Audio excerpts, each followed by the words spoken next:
Mr. Pedro,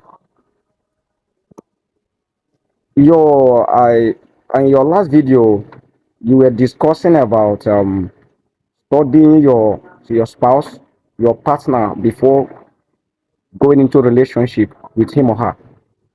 So right now, what other advice do you have for some persons in the relationship?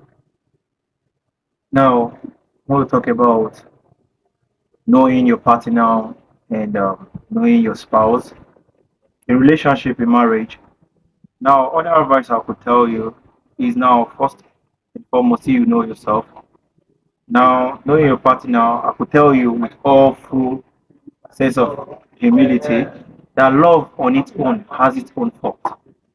Love has its own fault.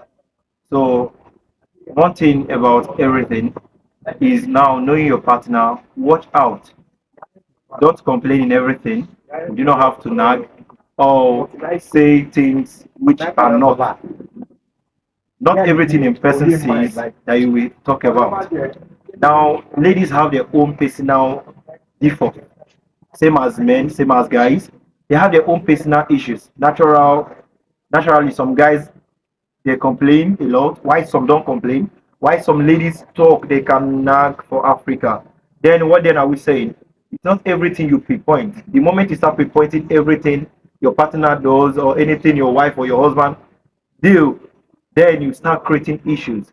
So there's some things you have to look away. There's some things you just have to let slide and let go. So now when you talk about relationship and the aspect when how it moves, now I could tell you now in a nutshell, work your marriage out, work up your relationship, and see that things will work well.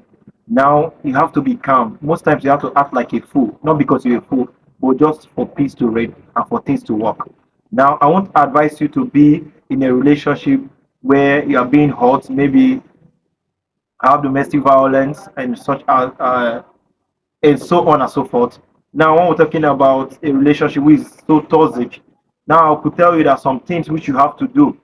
Now, every relationship it begins. Just imagine you're in a relationship and your partner is beating you, any small thing is shouting on you, raise hand on you. To me and to a lot of persons, is a no-no. It's a red flag.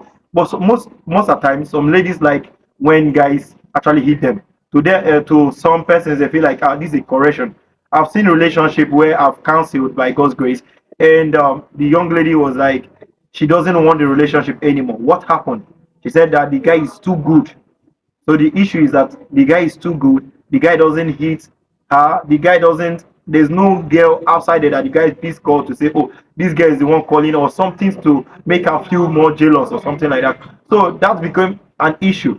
So now, so some ladies like when people actually beat them to correct them and make them feel right or put them to a normal place. So one thing I will tell you in a relationship: first know yourself. What works for you? When you know what you want, you will actually know how you dish out. And whatever people give to you or whatever you give to people, definitely you are expecting that in return because you cannot be giving out this and when people do that to you and you're feeling bad. So don't give what you don't want. So you can't give out what you don't want to take. So first and foremost, watch yourself, look at your own self, study yourself. I ask people questions. Now, if you want to rest in love, you have to leave the I'm in love emotional high to the second stage of emotional love, which is knowing the love language of your spouse. And a lot of people, when I go on asking questions like, "Do you know your language, love language?" Some people come up, no, they don't know their love language. Then how do you intend knowing another person's love language when you yourself you don't know your own love language? So it's then by working your own self, knowing yourself fully well, so as well you can be able to know your partner and your spouse very well. So first of all, know yourself, then you can know other persons better.